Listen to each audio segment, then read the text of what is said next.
بسم اللہ الرحمن الرحیم۔ شروع کرتا ہوں اللہ کے بابرکت نام سے جو بڑا مہربان نہایت رحم کرنے والا ہے۔ دوستو، آج کی اس ویڈیو میں ہم جانیں گے حضرت آدم علیہ السلام کو جنت سے کیوں نکالا گیا اور شیطان نے حضرت آدم علیہ السلام اور اماں حوا کو کیسے وسوسے میں ڈالا۔ دوستو، اللہ تعالیٰ نے جنت میں حضرت آدم علیہ السلام کو ابلیس کے بارے میں تنبیہ کرتے ہوئے فرمایا کہ اے آدم علیہ السلام،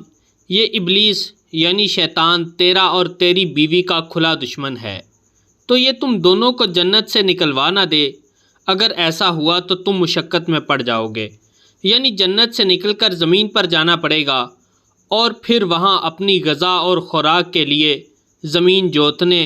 کاشتکاری کرنے، دانہ نکالنے، پیسنے، پکانے کی محنت میں مبتلا ہونا پڑے گا۔ دوستو، انسان کو پیٹ بھر کر کھانا اور سیر ہونے کے لیے پانی مل جائے، نیز تن ڈھانپنے کے لیے کپڑا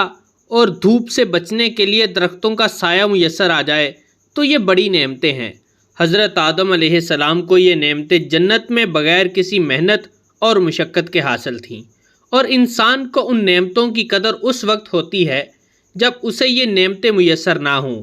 اس لیے اللہ تعالیٰ نے حضرت آدم علیہ السلام کو شیطان کی دشمنی سے خبردار کرنے کے ساتھ ان کے سامنے جنتی نعمتوں کی اہمیت بھی بیان فرمائی کہ جنت میں آپ نہ بھوک محسوس کریں گے، نہ پیاس، نہ اس میں بے لباس ہوں گے اور نہ آپ کو دھوپ لگے گی۔ الغرض ہر طرح کا عیش و راحت جنت میں موجود ہے، اور اس میں محنت اور کمائی کرنے سے بالکل امن ہے، اور اگر آپ جنت سے چلے گئے تو ان تمام نعمتوں کے حصول کے لیے آپ کو محنت و مشقت کرنا پڑے گی۔ اس لیے آپ ابلیس کے وسوسوں سے بچ کر رہیں۔ دوستو، ابلیس کو ذلیل و رسوا کر کے جنت سے نکال دینے اور حضرت حوا رضی اللہ عنہا کی تخلیق کے بعد اللہ تعالیٰ نے حضرت آدم علیہ السلام اور ان کی زوجہ کو جنت میں ہی رہنے کا حکم دیا اور کسی رکاوٹ کے بغیر کہیں سے بھی کھانے کی اجازت دی، البتہ ایک خاص درخت کے قریب جانے سے منع فرمایا۔ دوستو، حضرت آدم علیہ السلام کو سجدہ نہ کرنے کی وجہ سے شیطان مردود ہوا تھا، اس لیے اس نے اپنے دل میں کینہ و حسد پا لیا، انتقام کے متعلق سوچتا رہا اور آپ علیہ السلام کو نقصان پہنچانے کی طاق میں رہا۔ چنانچہ موقع ملنے پر اس نے حضرت آدم علیہ السلام کو وسوسہ ڈالا اور کہنے لگا، اے آدم علیہ السلام، کیا میں تمہیں ایک ایسے درخت کے بارے میں بتاؤں جس کا پھل کھانے والے کو دائمی زندگی حاصل ہو جاتی ہے، اور کیا میں تمہیں ایسی بادشاہت کے متعلق بتا دوں جو کبھی فنا نہ ہوگی اور اس میں زوال نہ آئے گا۔ یہ کہہ کر شیطان نے اللہ تعالیٰ کی جھوٹی قسم کھاتے ہوئے حضرت آدم علیہ السلام سے کہا، اس درخت میں یہ تاثیر ہے کہ اس کا پھل کھانے والا فرشتہ بن جاتا ہے یا ہمیشہ کی زندگی حاصل کر لیتا ہے، اور یوں وسوسوں کے ذریعے دونوں کو اس درخت سے کھانے کی طرف لے آیا۔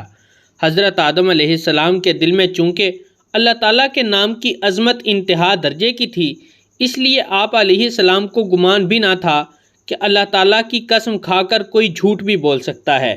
نیز جنت قرب الہی کا مقام ہے، اور حضرت آدم علیہ السلام کو بھی اس مقام قرب میں رہنے کا اشتیاق تھا، اور فرشتہ بننے یا ہمیشہ کی زندگی مل جانے سے یہ مقام حاصل ہو سکتا تھا۔ اس لیے آپ نے شیطان کی قسم کا اعتبار کر لیا۔ پھر حضرت حوا رضی اللہ عنہا اور حضرت آدم علیہ السلام نے اس درخت کا پھل کھا لیا۔ حضرت آدم علیہ السلام نے پھل کھانے سے جو منع کیا گیا تھا، اس ممانعت کو محض مکروہ تنزیہ سمجھتے ہوئے اس میں سے کھایا تھا، یا پھر خاص ایک معین درخت کی ممانعت سمجھتے ہوئے اسی جنس کے دوسرے درخت سے کھایا تھا۔ لیکن بہرحال یہ ایک اجتہادی خطا تھی جس میں گناہ نہیں ہوتا، لیکن بہرحال خطا ضرور ہوتی ہے۔ دوستو، ابلیس کے وسوسہ دلانے کے بعد حضرت آدم علیہ السلام اور حضرت حوا رضی اللہ عنہا نے اس درخت میں سے کھا لیا تو ان کے جنتی لباس اتر گئے اور ان پر ان کی شرم کے مقام ظاہر ہو گئے، اور وہ اپنا ستر چھپانے اور جسم ڈھانکنے کے لیے جنت کے پتے اپنے اوپر چپکانے لگے۔ درخت کا پھل کھانے کی صورت میں حضرت آدم علیہ السلام سے اپنے رب تعالیٰ کے حکم میں لغزش واقع ہوئی، اور وہ جو شیطان نے جھوٹ بول کر پھل کھانے کے فوائد بیان کیے تھے وہ سب لا حاصل رہے، یعنی نہ فرشتہ بنے اور نہ ہی دائمی زندگی ملی۔ گویا جو مقصد چاہا تھا وہ نہ پایا۔ دوستو، درخت کا پھل کھانے کے بعد حضرت آدم علیہ السلام اور حضرت حوا رضی اللہ عنہا کو اللہ تعالیٰ نے عظمت و جلال سے خطاب فرمایا، کیا میں نے تمہیں اس درخت سے منع نہیں کیا تھا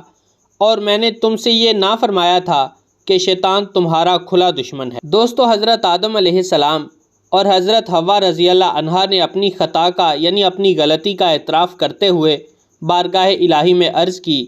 اے ہمارے رب،